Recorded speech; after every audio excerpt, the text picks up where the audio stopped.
Et bonjour à tous. Donc voilà, je voulais vous faire en fait une nouvelle vidéo sur un jeu qui m'a beaucoup marqué en fait durant l'année 1999.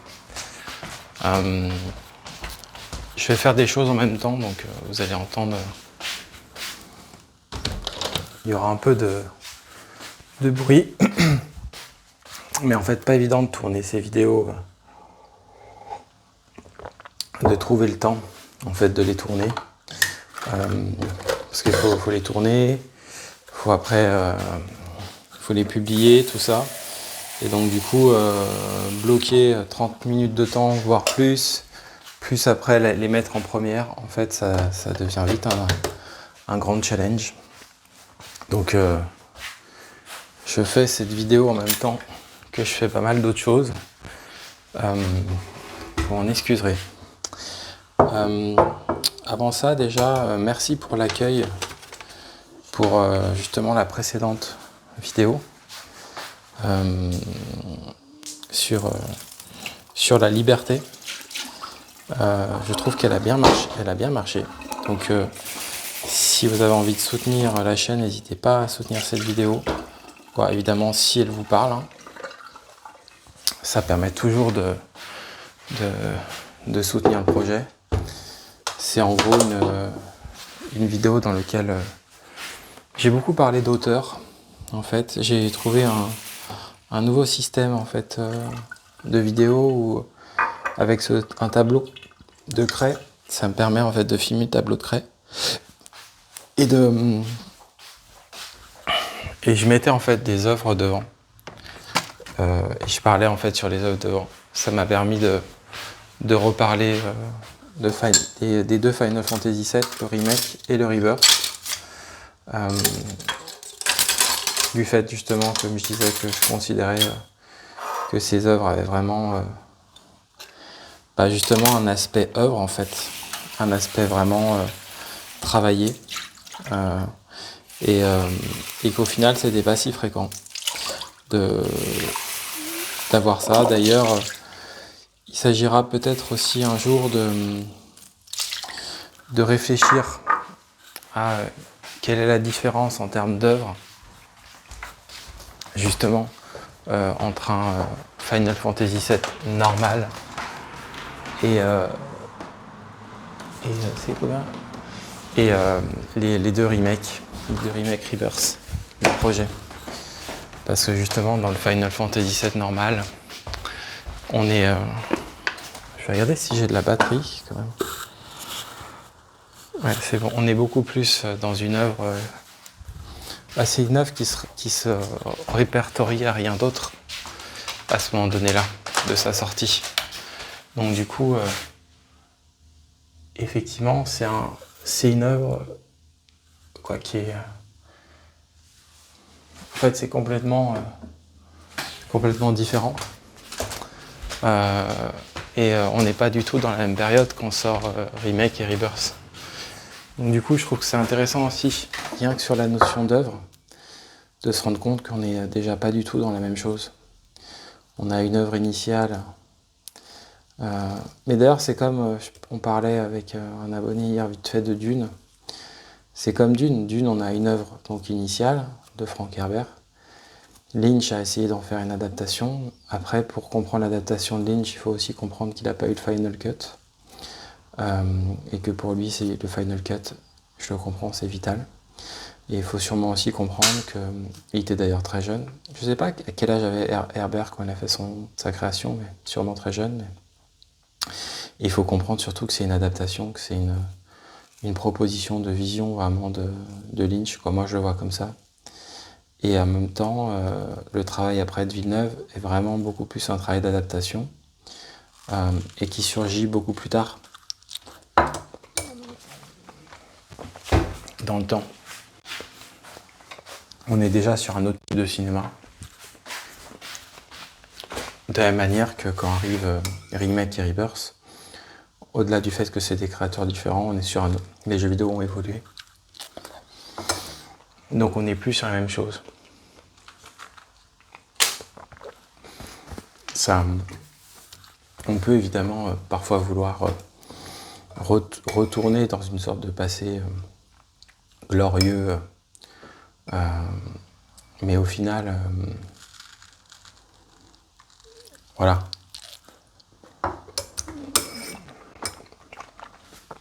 Au final, les jeux ont évolué. On n'est plus... on peut pas retourner à l'époque de Final Fantasy VII, en fait. C'est sur ça, d'ailleurs, il y a vraiment un questionnement dans Rebirth et Remake. Il y a un questionnement sur le temps. Le temps, les rêves, au fond. C'est marrant parce que ce questionnement sur le temps, les rêves, voire on pourrait dire les souvenirs, c'est drôle parce qu'on pourrait se dire que Sakaguchi, je crois qu'il a été le producteur de FF7, c'est marrant que l'un de ses jeux à lui, après FF7, Lost Odyssey, soit un jeu qui travaille aussi la mémoire. C'est comme si finalement on avait de base dans l'histoire des jeux, comme je disais, des œuvres plus qui se réfèrent à moins de choses, donc comme le FF7 normal.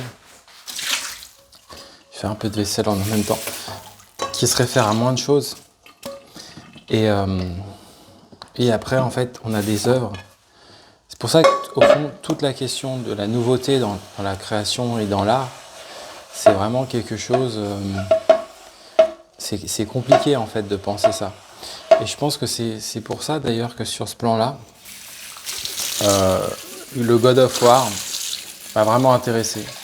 Et ça m'a d'autant plus intéressé le rapport entre le remake God of War et comment ensuite, je crois qu'un peu comme Rebirth, un peu peut-être comme l'Empire contre-attaque pour ceux qui adorent Star Wars,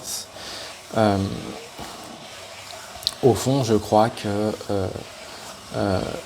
j'aime vraiment beaucoup, j'aime beaucoup Ragnarok, j'aime beaucoup Rebirth.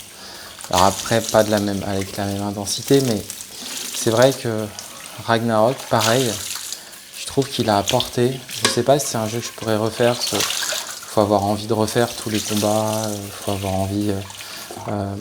mais au fond, quelque part, un peu comme si Remake, justement, j'en parlais, à ce côté vraiment ultra précis, comme dit quelqu'un que je connais, chirurgical. Au fond, il y a quelque chose dans Rebirth qui tout d'un coup vient se détendre. D'ailleurs, c'est marrant parce que sur cette question de la détente, je pense que c'est pour ça qu'il y a autant de gens qui ont apprécié le Twin Peaks de Lynch. Parce que tout d'un coup, c'est quand même une œuvre qui, à un moment donné, propose une grande détente, en fait. Et en tout cas, à mon sens, dans de Ragnarok et dans le Rebirth, il y a vraiment cette même notion de détente, je trouve. Et aussi du coup du voyage. C'est-à-dire qu'au fond, God of War et FF7 Remake sont beaucoup plus pris dans une sorte d'étroitesse, en fait. Là où Rebirth est beaucoup plus pris... et Ragnarok sont beaucoup plus pris par le voyage. Un voyage, du coup, d'ailleurs, il peut y avoir des détours. C'est pour ça que, d'ailleurs, j'en parlerai un jour plus précisément, mais c'est pour ça que vraiment, le passage de Ragnarok, où il y a justement ce fameux détour, en fait, cette fameuse quête annexe, où tout d'un coup, on découvre une quête annexe, mais qui est énorme, et on se demande même, du coup, ce qu'est en train de faire le jeu, quoi, parce que tout d'un coup, on découvre en fait quelque chose qui semble aller un petit peu au-delà, justement. Et voilà, ça c'était vraiment quelque chose, moi je trouve, qui avait été passionnant. C'était quelque chose de ce jeu, je trouve ce passage vraiment passionnant.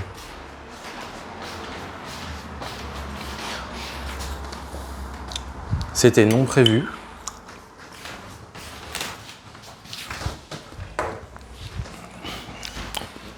Moi personnellement, je m'y attendais pas du tout. Et tout d'un coup, le jeu se permettait de tracer une ligne, mais que personne n'attendait, quoi. Moi personnellement, je l'attendais pas du tout. Tout d'un coup, on pourrait presque dire, ah, je cherche ma montre, mais je la trouve pas. Bon, embête ça. On pourrait presque se dire qu'il y avait un côté même Elden Ring, je trouve, dans ce passage. Elden Ring au sens de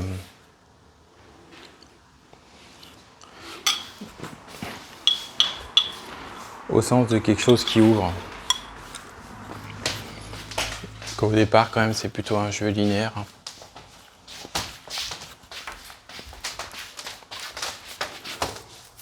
Ah voilà, on est quand même plutôt sur un... C'est une montre que j'adore. On est plutôt sur un jeu linéaire avec God of War, quand même. Alors après, il y avait un côté semi-ouvert.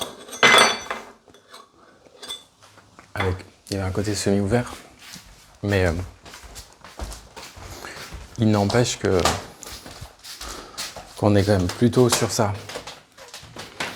Et donc du coup, moi je trouve que c'est intéressant ces créations qui se...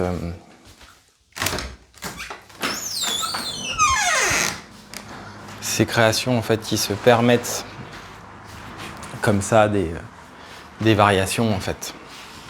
Parce que c'est ça au final. Hein. Et d'ailleurs, sur ce plan-là, s'il y a des devs qui écoutent, moi je trouve que d'une manière générale, les jeux vidéo, les productions de jeux vidéo à l'heure d'aujourd'hui manquent cruellement de variations. Mais cruellement, se dire que quand je dis variation, c'est au-delà en fait de la question du rythme, parce que bon, le rythme, c'est assez standard. En revanche, la question des entrechocs, ça c'est beaucoup plus rare. C'est-à-dire que, par exemple, par exemple, voilà, là devant moi, j'ai Lost Highway de David Lynch. Très clairement.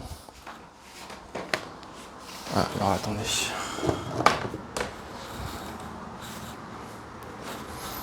Mince. Ouais, là on ne voit pas.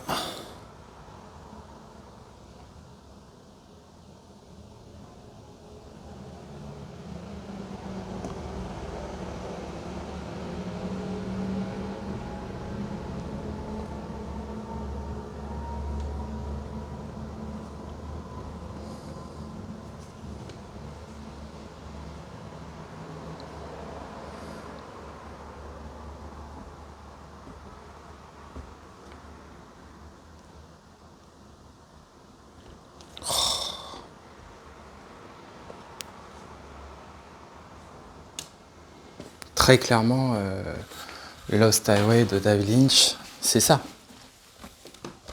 C'est qu'il y a très clairement dans Lost Highway de David Lynch, quand il y a vraiment la question des entrechocs, mais énormément. Et d'ailleurs, si on devait continuer de parler de Lynch, le fait aussi qu'il se passe de tels entrechocs dans son cinéma, c'est que, comme il le dit, mais c'est comme les peintres, c'est qu'en fait, il suit ses idées, il suit ses intuitions, il suit sa réalité de tournage, sa réalité de montage. Il y a à la fois quelque chose de vraiment cadré, parce qu'il y a un scénario, mais en même temps, la question de l'imprévu. Malick va plus loin, mais on sait, à voir si Malick, comment dire, quand Lynch dit que Tree of Life n'est pas sa tasse de thé, ça serait intéressant de savoir. Est-ce que c'est pas sa tasse de thé pour le sujet? Est-ce que c'est pas sa tasse de thé parce que justement à un moment donné,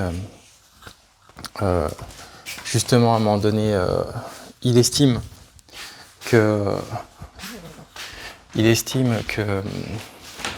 Terrence Malick prend des libertés qui sont trop grandes, notamment narratives,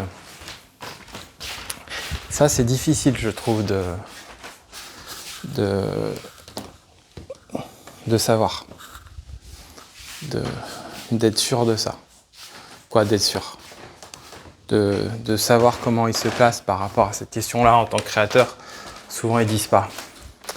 Mais ce qu'on peut dire, c'est que dans le cas de Lost Highway, c'est que c'est un film il a une structure, ce film. Je veux dire, il n'est pas foutraque en fait. Il n'est pas si foutraque que ça en fait. C'est ça le paradoxe qu'on pourrait penser ou sur lequel parfois on peut peut-être un peu faire hors sujet sur Lynch. C'est que son cinéma n'est pas foutraque en fait, pas du tout. Au fond, pas uniquement en tout cas. Alors Inland Empire, il faudrait que je le revoie sûrement plus. Mais là, si je suis frappé, quand je revois Twin Peaks, c'est aussi un cinéma très classique, très mesuré. Presque de ce point de vue-là, le geste artistique, certains gestes artistiques de Kubrick ou de 2001. Ah d'accord, ça filme. Je vois mon t-shirt là. Le geste artistique de Kubrick ou de 2001, par exemple, il est peut-être plus radical.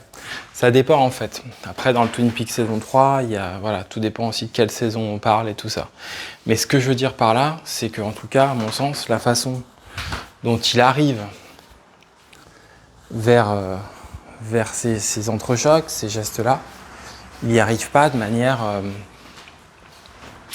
Moi, je trouve qu'au fond, David Lynch a aussi un côté classique en fait. D'ailleurs, il a parfois des paroles que dirait pas un cinéaste français assez moderne comme Alain Cavalier. Les gens dont il parle, Fellini, justement, même Kubrick, c'est aussi quand même des gens d'un temps aujourd'hui qui sont passés. Donc, ce que je veux dire à travers ça, c'est que Lost Highway a une structure qui est à la fois moderne, mais il y a un classicisme en fait dans le Lost Highway, de la même manière que Twin Peaks a une structure va faire penser au film noir. Là où justement un Twin Peaks va être différent, c'est là où un jeu comme Elle est noire va faire... Moi j'aime beaucoup Elle est noire, mais va faire bien son travail d'enquête, de respect des films noirs. Et au fond, il va bien s'appliquer à faire ça, quoi. Avec des choses quand même parfois originales. Twin Peaks va beaucoup plus loin. Twin Peaks, il part de ça, et puis on tombe dans le monde des monstres, on tombe dans des choses vraiment, sans en dire trop, mais vraiment de l'intime. Et au fond, le genre, certes, c'est le film noir, mais ça prend une tournure qui est extrêmement originale, en fait, au fond.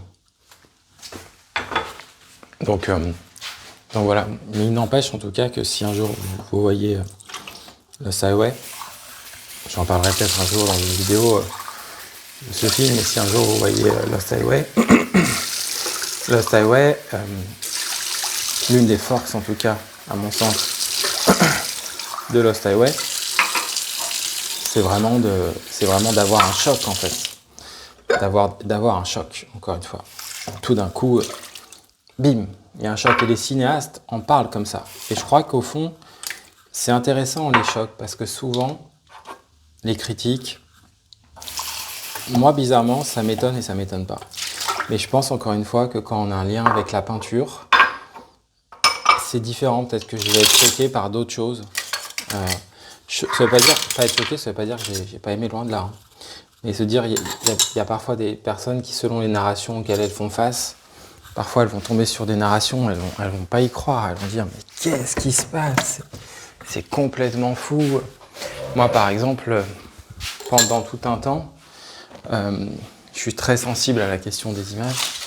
Et pendant tout un temps, les images, encore sûrement aujourd'hui d'ailleurs, il faudrait que je les revoie, mais les images de Kubrick, je me disais, oh, mais c'est incroyable. Et encore, même alors que son cinéma maintenant est entre guillemets un peu ancien, je suis retombé récemment sur une image de Shining, Et je me suis dit, mais j'ai vu cette image et je me suis dit, mais c'est incroyable. Vraiment. Il y a une force. Il y a une force des plans. Et là, il y a un mystère. L'image kubrickienne,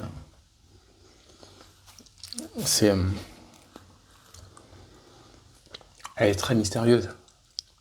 Et je trouve que souvent,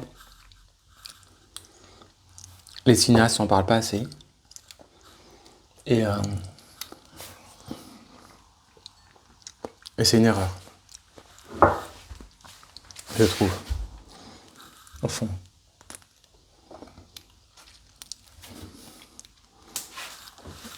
Allez, comme la dernière fois, je vais faire un petit interlude de 3 minutes.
Bon bah petite interlude, j'aime bien, c'est un peu comme à l'ère kubrickienne, comme je vous disais, quand Kubrick faisait 2001. On va voir 2001. Il y a comme à l'opéra, il y a plusieurs interludes. Et je trouve ça super classe.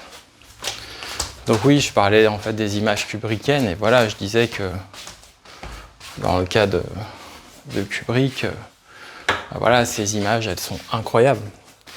Mais elles sont d'autant plus incroyables, encore une fois, que je trouve que c'est difficile d'en dessiner vraiment le paramètre, en fait.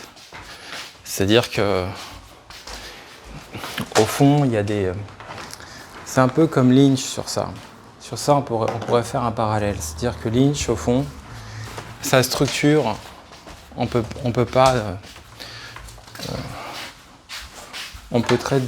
très difficilement dessiner un paramètre de la structure de Lynch. Alors attendez, je vais ouvrir des fenêtres.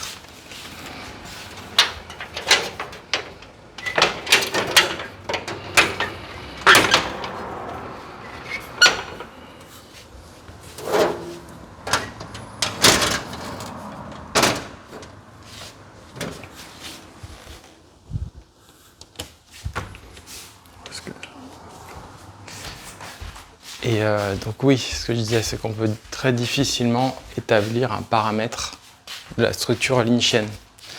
Parce qu'à un moment donné, sa structure, elle prend une telle liberté que ça va être difficile pour le spectateur, pour des critiques, à un moment donné.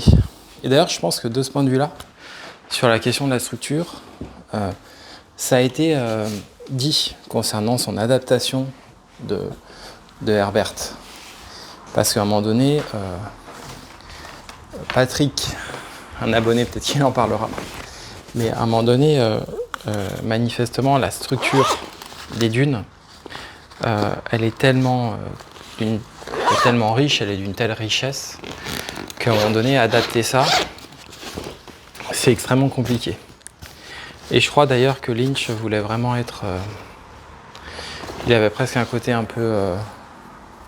on pourrait dire bon élève, un peu.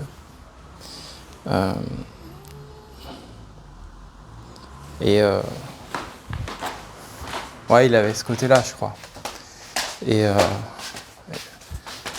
Je crois que son montage initial devait faire 5 heures, mais des gens qui l'ont vu, ils ont dit que c'était comment dire, c'était pas digérable en fait. Son montage n'était pas digérable.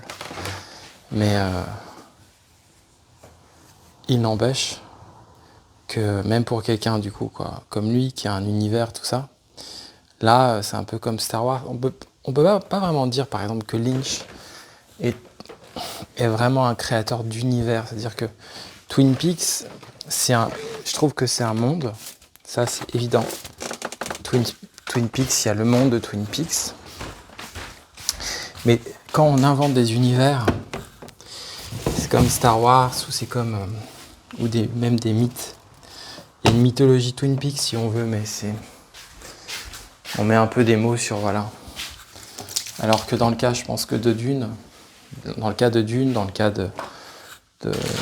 même de jeux comme Warhammer ou tout ça,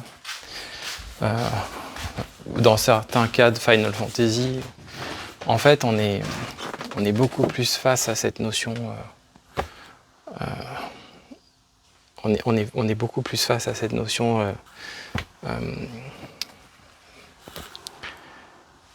d'univers, en fait, à mon sens. Et du coup, c'est différent. Je crois qu'on peut dire que c'est différent de ce point de vue-là. Et donc, du coup, je pense que Lynch s'est retrouvé, en fait, face à ça. Et pourquoi je parle de ça, c'est qu'en fait, je disais que parfois, c'est difficile pour certains créateurs. Et là, dans le cas de Dune, c'est sur cet aspect-là que je trouve que c'est vachement intéressant parce que oh là là, je voulais prendre des t-shirts. Je me rends compte que tous mes t-shirts blancs sont sont abîmés. Tous. Bon. Et donc, oui, dans le cas de Lynch, je pense qu'effectivement, c'est presque marrant de le voir développer justement une adaptation de ça. Parce que lui-même, il a quand même un sacré monde, David Lynch. Mais tout d'un coup, il s'agit d'adapter quelque chose qu'il faut dire quoi, c'est costaud, adapté en fait. C'est intéressant de voir du coup comment il cherche à se glisser à sa façon dans ce monde-là, quoi. Comment il essaye, comment il y arrive, comment peut-être que justement il n'y arrive pas, comment à un moment donné, je crois bien avoir lu qu'à un moment donné, il dit que ça lui donne mal à la tête, qu'à un moment donné ça lui donne mal à la tête en fait. Que le pavé est tellement énorme en fait à digérer qu'à un moment donné, voilà quoi. Qu'à un moment donné, très clairement, ça fait trop. Je trouve que c'est intéressant d'apprendre ça. Moi, personnellement, en tout cas, ça m'étonne pas. Très clairement, ça m'étonne pas. Mais voilà, c'est intéressant parce que ça montre que un type comme Lynch, en fait, tous les créateurs, à un moment donné, ils ont leurs limites, ils s'adaptent, en fait. C'est comme peut-être ce que fait peut-être Lynch, Frank Herbert, il l'adapterait en livre, mais ça serait peut-être une galère absolue pour lui. Mais je trouve hyper intéressant d'avoir du coup justement ces échos-là, d'avoir des créatifs, voilà. Mais en fond, on est tous pareils sur ça. Et ce que je voulais dire tout à l'heure, c'est que sur ça, ben les critiques, ils sont un peu mis face à face avec leurs limites, parfois devant les images de Kubrick. Parce qu'à un moment donné, ils veulent appliquer telle ou telle chose, ils n'y arrivent pas, ils ne peuvent pas l'appliquer, ça ne marche pas, leurs critères ne s'appliquent pas, et donc du coup ils veulent appliquer quelque chose, mais en fait ils peuvent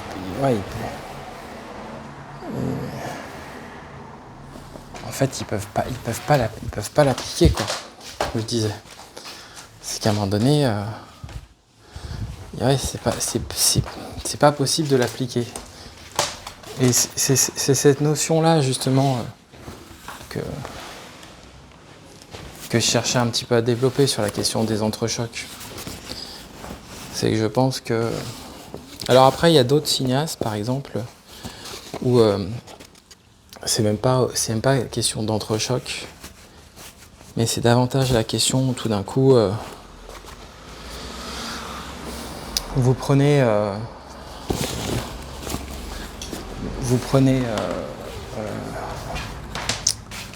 Malick. En fait, Malick, il est sur un certain aspect, en fait, bizarrement, Terrence Malick, à mon sens, va être moins secret. Et donc, on aura peut-être moins comme ça quel est le secret de la forme, entre guillemets, le secret de la forme chez le secret de la forme chez Lynch, le secret du plan, par exemple, chez Kubrick. Ce que je veux dire par là, c'est non pas que le cinéma non pas loin de là, que le cinéma de Malick soit exempté de mystère. Hop là, je bouge un élément. Loin de là, très loin de là. Mais c'est juste que du coup, je trouve que c'est aussi, à mon sens, de ce point de vue-là, ça m'étonne pas aussi que ça soit un philosophe. C'est aussi un cinéaste de la clarté, Malick, parce que quand même, à travers son cinéma, il cherche à partager, à dire des choses avec beaucoup de clarté, Et certes, il y a des choses qui vont paraître pour certaines personnes, ça va paraître, on pourrait dire, obscur. Mais il n'empêche que, en fait, ce qui compte avant tout chez lui, chez Malik, à mon sens en tout cas, c'est la puissance de vie. C'est ça qui compte avant tout. Donc les autres, bien sûr, il y a une puissance de vie, bien sûr. Mais chez Malik, pour moi, il n'y a pas le temps de passer par tout ça. Il n'y a pas le temps. Il n'y a pas le temps de passer par les mystères du Shining. Il n'y a pas le temps de passer... En fait, Malik, lui, il veut y être, quoi. Il veut parler tout de suite des très grands sujets. Et au fond, à la limite, s'il y a parfois un mystère chez lui ou quelque chose d'impénétrable, en fait, c'est justement peut-être la question de le rapport à la foi. À un moment donné, il y a une foi malikienne, il y a une foi de quelque chose qui peut, à un moment donné, peut échapper à des personnes. Ça peut, à un moment donné, oui, créer une dimension où le spectateur et le critique, tout d'un coup, échappent. Mais bon, ça sera une autre histoire. Ce qui est drôle, en attendant, c'est que chaque fois je vous fais des vidéos en voulant absolument parler de ce jeu qui compte beaucoup pour moi, qui s'appelle Outcast. Et à chaque fois, je me retrouve à dériver, à repousser le moment, peut-être aussi avoir un plaisir de vous parler. Et pour le coup, avant de conclure, je vais le montrer, ce jeu. Mais je vais le montrer de dos. Voilà. Donc ça, c'est Outcast.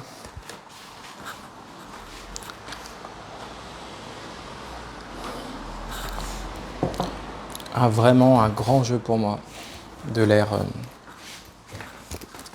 de la fin du 20e en fait, développé par Apple. Et j'espère avoir l'occasion de pouvoir vous en parler prochainement.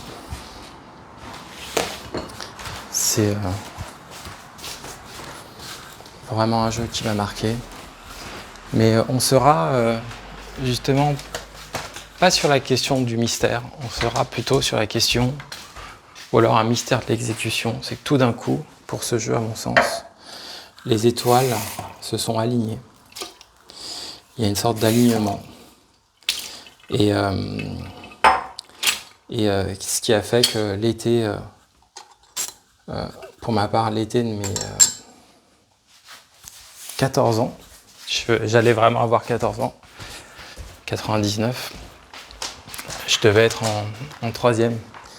J'ai juste ce souvenir en fait de devoir partir en vacances. Pourtant c'était un super voyage avec ma famille. Et c'était pas si simple de quitter ce jeu. Parce que il me faisait un peu le même effet, un petit peu comme des années plus tôt. Avec Fade to Black par exemple. Il y avait quelque chose, un petit peu de ce qu'on peut appeler une révolution en fait. Et du coup un jeu qui a un aspect de révolution, je crois que c'est un jeu auquel quand on part en vacances, c'est un jeu auquel on pense.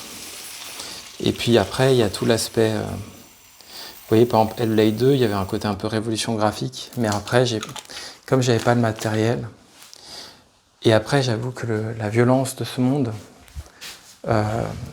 me faisait que le jeu m'est tombé des mains en fait. Alors, si je l'avais eu sur série S ou série X, je l'aurais sûrement fini, mais je me serais sûrement forcé, je pense.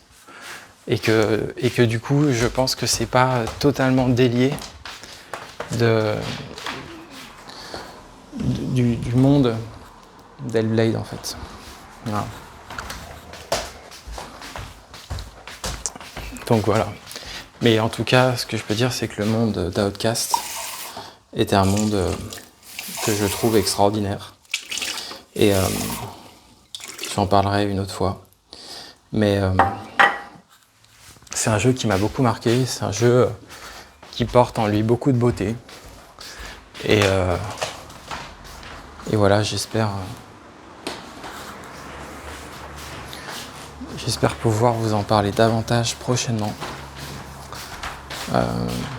Donc dans une partie 4 qui, j'espère cette fois, arrivera. Ne sera pas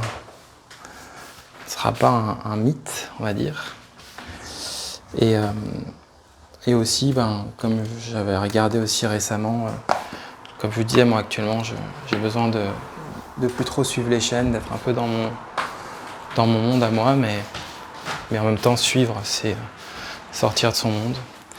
Et ça m'a fait vraiment du bien de découvrir la chaîne de JVTech, Dr JVTech, parce que justement ça parle des développeurs. Et